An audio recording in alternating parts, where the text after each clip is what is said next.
അർജുനെ, B J പിയുടെ പ്രമുഖ നേതാവ്, അതുപോലെ തന്നെ കേന്ദ്രത്തിൽ ബി ജെ പിയെ അധികാരത്തിലേക്ക് എത്തിക്കുന്നതിൽ മുഖ്യ പങ്ക് വഹിച്ച രാഷ്ട്രീയ ചാണക്യൻ എന്നൊക്കെ വിശേഷണങ്ങളുള്ള ആളാണ് കേന്ദ്ര ആഭ്യന്തരമന്ത്രിയായിട്ടുള്ള അമിത്ഷാ.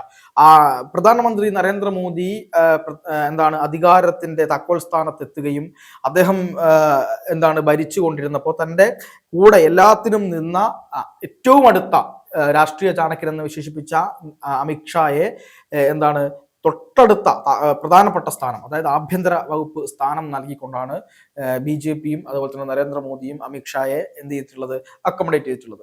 അദ്ദേഹത്തിന് അത് കിട്ടാനുള്ള കാര്യം എന്ന് പറയുന്നത് ഈ വളരെയധികം കാലങ്ങളായി ഇവർ തമ്മിലുള്ള അടുപ്പം, അതുപോലെ തന്നെ ബി ജെ പിയെ ഇന്ന് കാണുന്ന ബി ജെ പി ആക്കി മാറ്റുന്നതിൽ അമിത്ഷാ വഹിച്ചിട്ടുള്ള പ്രധാനപ്പെട്ട പങ്ക്, ഇതൊക്കെ വളരെ വിലപ്പെട്ട കാര്യങ്ങളാണ്.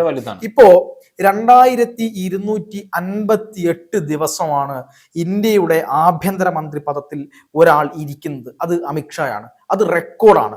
ഇന്നേ വരെ ഈ ഇത്രയും ദിവസത്തിനപ്പുറത്തേക്ക് ഒരാൾക്ക് ഇരിക്കാൻ കഴിഞ്ഞിട്ടില്ല എന്നുള്ളതാണ് യാഥാർത്ഥ്യം. അതായത് അമിത്ഷാ അല്ലാതെ 2258 ദിവസം ഒരു ആള് പോലും ഈ റെക്കോർഡ് ഇതുവരെ വെട്ടിച്ചിട്ടില്ല. ഇപ്പോൾ ആ റെക്കോർഡ് തന്നെ അമിത്ഷാ വെട്ടിച്ചു. മാത്രമല്ല സ്വന്തം റെക്കോർഡ് അനുദിനം അദ്ദേഹം തിരുത്തിക്കൊണ്ടിരിക്കുകയാണ് എന്നുള്ളതാണ് യാഥാർത്ഥ്യം. എങ്ങനെ നോക്കിക്കാണുന്നു അമിത്ഷായുടെ ഈ ഒരു നേട്ടത്തെ?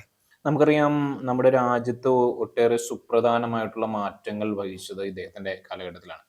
നമുക്കറിയാം, ഇദ്ദേഹവും നരേന്ദ്രമോദിയുമായിട്ടുള്ള സൗഹൃദം തുടരുന്നത് ഇന്നും ഇന്നലെ തുടങ്ങിയതല്ലല്ലോ. 2002 നരേന്ദ്രമോദി ഈ പറയുന്ന ഗുജറാത്തിന്റെ മുഖ്യമന്ത്രിയായിരുന്ന കാലഘട്ടത്തിൽ വരെ ഇദ്ദേഹവുമായിട്ട് നല്ല അടുപ്പം ഉണ്ടായിരുന്നു, അല്ലെ? വളരെ നല്ല സൗഹൃദമായിരുന്നു പാലിച്ചിരുന്നത്. അത് മാത്രമല്ല, അന്ന് ആ ഒരു കാലഘട്ടത്തിൽ ഈ പറയുന്ന 2002 കലാപം എന്ന്, ഗുജറാത്ത് കലാപം എന്ന് നാം എല്ലാം വിശേഷിപ്പിക്കുമല്ലോ. അതിനുശേഷം ഗുജറാത്ത് വളരെ ശാന്തമായിട്ടുള്ള ഒരു അവസ്ഥയിലേക്ക് ഗുജറാത്ത് പരിവർത്തനം നടന്നുകൊണ്ടിരിക്കുകയായിരുന്നു. ഈ പറയുന്ന വർഗീയ കലാപങ്ങൾ പിന്നീട് ഗുജറാത്തിൽ നടന്നിട്ടില്ല. ഈ പറയുന്ന നമുക്കറിയാം, ഒരുപാട് അതിനു മുൻപ് വരെ ഒരുപാട് ഈ പറയുന്ന ഗില്ലികളെല്ലാം ഗുജറാത്തിൽ പ്രവർത്തിച്ചുകൊണ്ടിരുന്നു. ഈ പറയുന്ന ലിക്കർ മാഫിയസിന്റെ എല്ലാം കീഴിലായിരുന്നു. ഗുണ്ടാരാജ് തന്നെയായിരുന്നു ഗുജറാത്തിന്റെ എമ്പാടും, എല്ലാ പ്രദേശങ്ങളിലും, ഗുജറാത്തിന്റെ എമ്പാടുമുള്ള പ്രദേശങ്ങളിൽ ഗുണ്ടാരാജായിരുന്നു. പക്ഷേ ഈ 2002 കലാപത്തിന് ശേഷം നമുക്കറിയാം, ഈ ഗുജറാത്ത് വളരെയധികം ശാന്തമാകുന്ന ഒരു അവസ്ഥയിലേക്ക് എത്തി പോകുന്നുണ്ട്. അതിന്റെ പിന്നിൽ പ്രവർത്തിച്ചത്, അതിന് ഈ പറയുന്ന പോലെ നരേന്ദ്രമോദിക്ക് എല്ലാ സഹായവും ചെയ്തു കൊടുത്തത്, അത് ആ ഒരു സമ്പൂർണമായിട്ടുള്ള ഒരു സമാധാന അവസ്ഥയിലേക്ക് ഗുജറാത്തിനെ എത്തിക്കാൻ വേണ്ടി എല്ലാ തരത്തിലുള്ള സഹായവും ശ്രീ നരേന്ദ്രമോദിക്ക് ചെയ്തു കൊടുത്ത വ്യക്തി അമിത്ഷാ തന്നെയായിരുന്നു. പിന്നെ അദ്ദേഹത്തിന്റെ ഏറ്റവും ഒടുവിലത്തെ ഒരു പ്രശംസനീയമായിട്ടുള്ള ആ ഒരു നീക്കം എന്ന് പറയുന്നത് നമുക്കറിയാമല്ലോ, ഓപ്പറേഷൻ സിന്ദൂർ തന്നെയായിരുന്നു.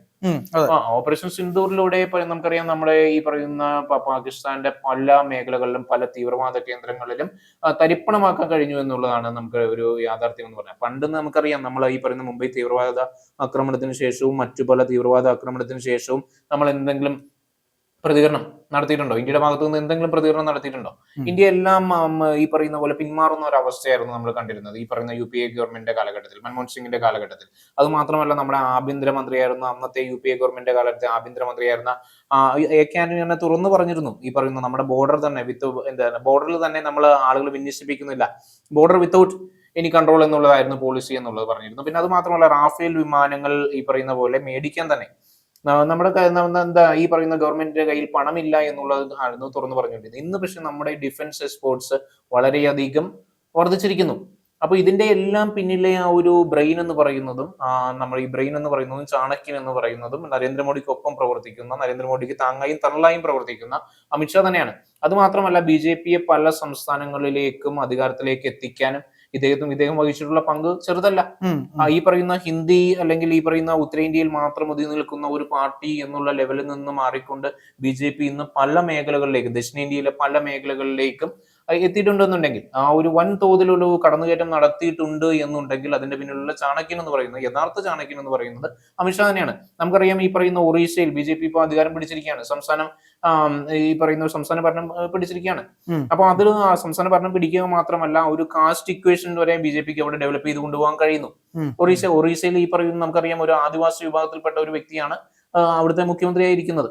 അതോടൊപ്പം തന്നെ ഈ പറയുന്ന മറ്റു പല മേഖലകളിൽ, ഇപ്പൊ ഗോവയിലായിക്കോട്ടെ, അരുണാചൽ പ്രദേശിലായിക്കോട്ടെ, ക്രിസ്ത്യൻ മേഖലകളിലൊക്കെ തന്നെ ആ ഒരു വിഭാഗത്തിന്റെ കൂടി സാന്നിധ്യം ഉറപ്പുവരുത്താൻ ഇദ്ദേഹത്തിന്റെ പല പ്രവർത്തനങ്ങൾ കൊണ്ട് സാധിച്ചിട്ടുണ്ട്. ഏറ്റവും ഒടുവിൽ നമ്മുടെ കന്യാസ്ത്രീ വിഷയവുമായി ബന്ധപ്പെട്ടുകൊണ്ട് ഇദ്ദേഹം ഈ പറയുന്ന പോലെ സഭകൾക്ക് ഉറപ്പ് കൊടുക്കുകയാണ് ചെയ്തിട്ടുണ്ടായിരുന്നത്. അവർക്ക് ജാമ്യം ലഭിക്കുമെന്ന്, ഈ പറയുന്ന കന്യാസ്ത്രീകൾക്ക് ജാമ്യം ലഭിക്കുമെന്ന് ഉറപ്പ് ഇദ്ദേഹം കൊടുക്കുകയാണ് ചെയ്തിട്ടുണ്ടായിരുന്നത്. അതിനെ നമ്മുടെ ഈ പറയുന്ന ആർച്ച് ബിഷപ്പ് ശ്രീ പാപ്ലാനി വരെ തുറന്നു പറയണം, ഈ പറയുന്ന അമിത്ഷായോട് നന്ദി പറയുന്നു എന്ന് അദ്ദേഹം തന്നെ രേഖപ്പെടുത്തിയിരിക്കുന്ന ഒരു അവസ്ഥയാണ് നമുക്ക് കാണാൻ കഴിഞ്ഞത്. അപ്പോൾ സകല പ്രവർത്തനങ്ങൾക്ക് പിന്നിൽ ഇപ്പൊ ആർട്ടിക്കിൾ 370 ആയിക്കൊള്ളട്ടെ, അതോടൊപ്പം തന്നെ മറ്റു പല വിഷയങ്ങളിലായിക്കൊള്ളട്ടെ, ഇദ്ദേഹം വഹിച്ചിട്ടുള്ള പങ്ക് എന്ന് പറയുന്നത് നമുക്ക് എല്ലാവർക്കും അറിയാവുന്നതാണ്. വളരെ വ്യാപകമായിട്ടുള്ള ഒരു പങ്ക് തന്നെയാണ് ഇദ്ദേഹം വഹിച്ചിട്ടുള്ളത്. അതെ, തീർച്ചയായിട്ടും. അപ്പൊ അത് മാത്രമല്ല, ഞാനിപ്പം അമിത്ഷായെ പറ്റി പറയുന്ന സമയത്ത് ആലോചിക്കുന്ന ഒരു കാര്യം, ഗുജറാത്ത് മുഖ്യമന്ത്രിയായിട്ട് നരേന്ദ്രമോദിയും ആഭ്യന്തരമന്ത്രിയായിട്ട് അമിത്ഷായും ഉള്ള ഒരു കാലഘട്ടമുണ്ട്. അതാണ് ഇന്ത്യൻ പൊളിറ്റിക്സ്, ഇന്ത്യൻ രാഷ്ട്രീയത്തിന്റെ മറ്റൊരു ചരിത്രം.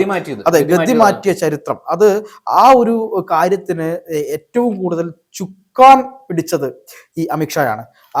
ഈ പറയുന്ന നരേന്ദ്രമോദിയോടൊപ്പം ഈ അത് മാത്രമല്ല, നമ്മൾ കാണുന്നത് വർഗീയ കലാപങ്ങൾ നിരന്തരം നടന്നുകൊണ്ടിരുന്ന വർഗീയ കലാപങ്ങൾ ഒരു പ്രദേശത്തെ മൊത്തം നശിപ്പിച്ചുകൊണ്ടിരുന്ന ഒരു പ്രദേശമായിരുന്നു.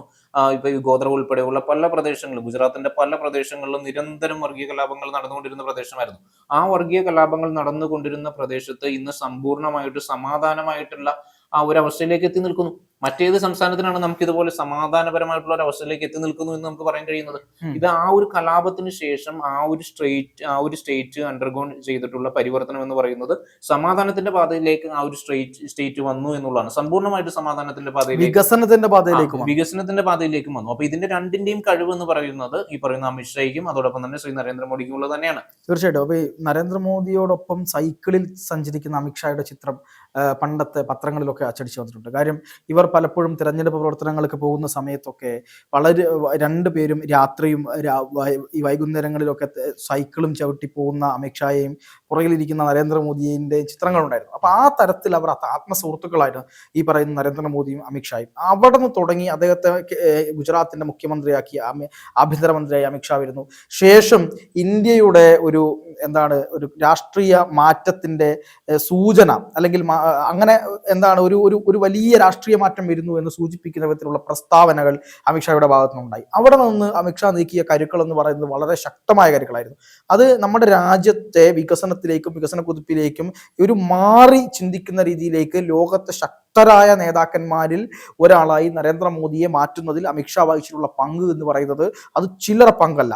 നമുക്കെപ്പോഴും ഒരു മേക്കർ വേണം. അതായത് കിങ് ഉണ്ടെങ്കിൽ ഒരു കിങ് മേക്കർ ഉണ്ടാവും എന്ന് പറയും. അതുപോലെ യഥാർത്ഥത്തിൽ ഇന്ത്യയുടെ കിങ് മേക്കറാണ് അമിത്ഷാ എന്ന് പറയുന്നത്. അദ്ദേഹത്തിന്റെ പ്രവർത്തികൾ, അദ്ദേഹത്തിന്റെ ചടുലത, അദ്ദേഹത്തിന്റെ രാഷ്ട്രീയ നിരീക്ഷണം, ഇതൊന്നും തന്നെ മറ്റുള്ള ഒരു നേതാക്കന്മാർക്കും, അദ്ദേഹത്തെ കവച്ചു വെക്കാനുള്ള ഒരു രാഷ്ട്രീയ നേതാക്കന്മാർക്കും ഇന്ന് കോൺഗ്രസിലില്ല, ഇന്ന് എതിർ രാഷ്ട്രീയ പാർട്ടികളില്ല. അതുകൊണ്ട് തന്നെയാണ് അമിത്ഷാ എന്ന് പറയുന്ന രാഷ്ട്രീയ ചാണക്യരെ മറികടക്കാൻ പറ്റാത്തത്. അല്ല, ഇത് കേരളത്തിലെ മാധ്യമങ്ങൾ തന്നെ തുറന്നു പറയുന്ന ഒരു കാര്യമാണല്ലോ. നിങ്ങൾക്ക് ഈ പറയുന്ന നരേന്ദ്രമോദി എന്ന് പറയുന്ന നേതാവിനെ അംഗീകരിക്കാം, പക്ഷേ അദ്ദേഹത്തോടൊപ്പം തലയെടുപ്പുള്ള മറ്റൊരു നേതാവ് ഇന്ന് ഇന്ത്യൻ രാഷ്ട്രീയത്തിലില്ല.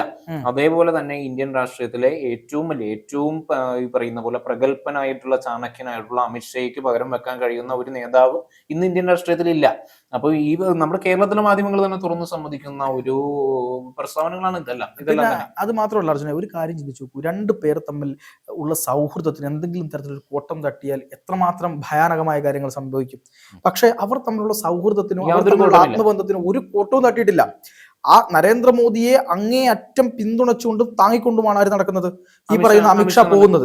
അദ്ദേഹത്തിന്റെ ആത്മാർത്ഥമായ രാഷ്ട്രീയ പ്രവർത്തനത്തെ അദ്ദേഹം ഏറ്റവും ഭംഗിയായി ചെയ്യുന്നു എന്നുള്ളതാണ്. ഇപ്പം ആർട്ടിക്കിൾ 370 റദ്ദാക്കി കാശ്മീരിലെ ജനജീവിതം തിരിച്ചു പിടിച്ചപ്പോൾ കാശ്മീരിൽ നമുക്കറിയാം നമ്മളൊക്കെ ഏത് സംസ്ഥാനത്ത് നമുക്ക് പോയാലും നമുക്ക് അവിടെയൊക്കെ സ്ഥലങ്ങൾ വാങ്ങാൻ കഴിയും, നമുക്ക് അവിടെയൊക്കെ കെട്ടിടങ്ങൾ, നമുക്ക് വീട് വെക്കാം.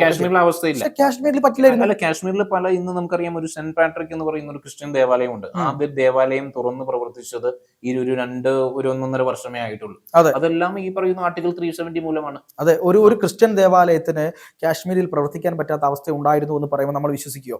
നമ്മൾ കാശ്മീരിൽ പോകുമ്പോൾ ഏതെങ്കിലും ഒരാൾ ഒരു ടൂറിസ്റ്റ് കാര്യത്തിന് വേണ്ടിയിട്ട് അല്ലെങ്കിൽ കാശ്മീർ കാണാൻ പോവുകയാണെങ്കിൽ അവരോട് പട്ടാളത്തിന് പോകേണ്ട അവസ്ഥയായിരുന്നു. ഈ അവിടുത്തെ ജനങ്ങൾ തന്നെ കല്ല് പെറുക്കി ഈ പട്ടാളക്കാരെ എറിയുന്ന അവസ്ഥ, കുട്ടികളെ മൊത്തം തീവ്രവാദം പഠിപ്പിക്കുന്ന അവസ്ഥ, അവിടെ തട്ടിക്കൊണ്ടുപോയിട്ട് ഈ പറയുന്ന തീവ്രവാദ ക്യാമ്പുകളിൽ ചേർക്കുന്ന അവസ്ഥ, ഇതെല്ലാം ഉടച്ചു വാർത്ത. ഇസ്ലാമിക തീവ്രവാദത്തിനെതിരെ ശക്തമായിട്ടുള്ള നിലപാടെടുക്കാൻ കഴിയുന്ന ഇത്രയും ശക്തനായിട്ടുള്ള ഒരു നേതാവ് ഇന്ത്യൻ രാഷ്ട്രീയത്തിൽ ഇതിനു മുൻപ് ഉണ്ടായിട്ടില്ല എന്നുള്ളതാണ് അമിത്ഷായെ കുറിച്ചുള്ള വിലയിരുത്തൽ. ഏറ്റവും ഒടുവിൽ തന്നെ നമുക്ക് വളരെ വ്യക്തമായിരുന്നു ഈ പറയുന്ന ഓപ്പറേഷൻ സിന്ദൂറിലൂടെ പാകിസ്ഥാൻ എന്നുള്ള തീവ്രവാദ രാജ്യത്തിന്റെ സകല തീവ്രവാദ ബേസുകളും സമ്പൂർണ്ണമായിട്ട് തരിപ്പണമാക്കാൻ കഴിയുന്നത് ഇദ്ദേഹത്തിന്റെയും കൂടി നിശ്ചയദാർഢ്യത്തിന്റെ ഫലമാണ് എന്നുള്ളത് നമ്മൾ അംഗീകരിക്കേണ്ടത്. തീർച്ചയായിട്ടും. ഇനിയിപ്പോൾ നമുക്ക് അവസാനിപ്പിക്കുമ്പോൾ ഒരു കാര്യം കൂടി പറഞ്ഞ് നമുക്ക് അവസാനിപ്പിക്കാം. അതായത് ഇന്ത്യ രാജ്യത്തിന്റെ പ്രധാനമന്ത്രി നരേന്ദ്രമോദി കഴിഞ്ഞാൽ ആരാണ് രാജ്യത്തിന്റെ പ്രധാനമന്ത്രി എന്ന ചോദ്യം വരുന്ന സമയത്ത് അതിൽ ഉള്ള ഉത്തരങ്ങളിൽ ഏറ്റവും പ്രധാനപ്പെട്ട ഉത്തരം എന്ന് പറയുന്നത് അമിത്ഷാ എന്നുള്ള പേരാണ്. അമിത്ഷായും യോഗി എന്ന് പറഞ്ഞ രണ്ട് പേരുകളാണല്ലോ. അതിൽ തന്നെ ഏറ്റവും പ്രധാനപ്പെട്ട പേര് അമിത്ഷായുടെ പേരാണ്. അദ്ദേഹം എന്തൊക്കെ ഈ രാജ്യത്തിന് വേണ്ടി ചെയ്തിട്ടുണ്ടോ, എന്തൊക്കെ BJPക്ക് വേണ്ടി ചെയ്തിട്ടുണ്ടോ, ഈ രാജ്യത്തെ ജനങ്ങൾക്ക് വേണ്ടി ചെയ്തിട്ടുണ്ടോ, പഴയ പോലെ അജ്മൽ കസബ് വന്നിട്ട് പൊട്ടിച്ചെതറിച്ചിട്ട് നമ്മൾ എന്താണ് പാകിസ്ഥാനോട് ഒരു അക്ഷരം മിണ്ടാതെ പോകുന്ന തരത്തിലുള്ള ഗവൺമെന്റ് അല്ല ഇന്ന് ഭരിക്കുന്നത് എന്ന് കൃത്യമായി കാണിച്ചു കൊടുത്ത നേതാവാണ്. ആ നേതാവിന്റെ പേരാണ് അമിത്ഷാ. ആ നേതാവ് ഒപ്പം കൈപിടിച്ച് നടക്കുന്ന നേതാവിന്റെ പേരാണ് നരേന്ദ്രമോദി. അത് തന്നെയാണ് ഈ രണ്ട് നേതാക്കളും ലോകത്തിന്റെ മുന്നിൽ ഏറ്റവും മികച്ച നേതാക്കന്മാരിൽ രണ്ടുപേരായി മാറിയിരിക്കുന്നതും. അതുകൊണ്ട് തന്നെയാണ് ഇവരുടെ ആത്മസൗഹൃദവും അതുപോലെ തന്നെ BJPയോടും സ്വന്തം രാജ്യത്തോടുമുള്ള കൂറുകൊണ്ടും കൂടെയാണ് എന്നുള്ളത്. 2258 ദിവസം അമിത്ഷാ ഒരു ആഭ്യന്തരമന്ത്രി സ്ഥാനത്ത് ഇരുന്ന് റെക്കോർഡ് സൃഷ്ടിക്കുമ്പോൾ നമുക്ക് ഇത്രയും കാലം ഇന്ത്യ ഭരിച്ച കോൺഗ്രസിന്റെ ഒരു നേതാക്കന്മാർക്കും കഴിയാത്തത് BJPയുടെ ഒരു നേതാവിന് കഴിയുന്നു എന്നുള്ളത് അദ്ദേഹത്തിന്റെ ആ ഏറ്റവും കൃത്യമായ ആത്മാർത്ഥതയും ആത്മാർപ്പണവും കൊണ്ട് തന്നെയാണ് എന്നുള്ള കാര്യത്തിൽ യാതൊരു സംശയവുമില്ല. അത് മാത്രമല്ല BJPയുടെ ഒരു നിര തന്നെ നമ്മൾ പരിശോധിച്ച് നോക്കുമ്പോൾ ഇത്രയും മനോഹരമായിട്ടുള്ള ഒരു നിര മറ്റൊരു രാഷ്ട്രീയ പാർട്ടിക്കും ഈ പറയുന്ന പോലെ നൽകാനില്ല. നമ്മൾ നോക്കിക്കഴിഞ്ഞാൽ ദേവേന്ദ്ര ഫഡ്നാവിസ്, അതുപോലെ തന്നെ ഹിമന്ത് കുമാർ ബിശ്വ, അതോടൊപ്പം തന്നെ പുഷ്കർ സിംഗ് ധാമി, അതോടൊപ്പം തന്നെ അണ്ണാമലൈ, വളരെ മനോഹരമായിട്ടുള്ള ഒരു നിരയാണ് BJP എന്നുള്ള രാഷ്ട്രീയ പാർട്ടിക്ക് ഇന്ത്യയിലുള്ളത്. അതുകൊണ്ട് തന്നെ അവരെ എല്ലാം നയിക്കുന്നതും അവരെല്ലാം നിയന്ത്രിക്കുന്നതും അതിബുദ്ധിമാനായിട്ടുള്ള ഈ അമിത്ഷാ ആണെന്നുള്ള കാര്യം നമ്മൾ മറക്കാതിരിക്കട്ടെ. തീർച്ചയായിട്ടും.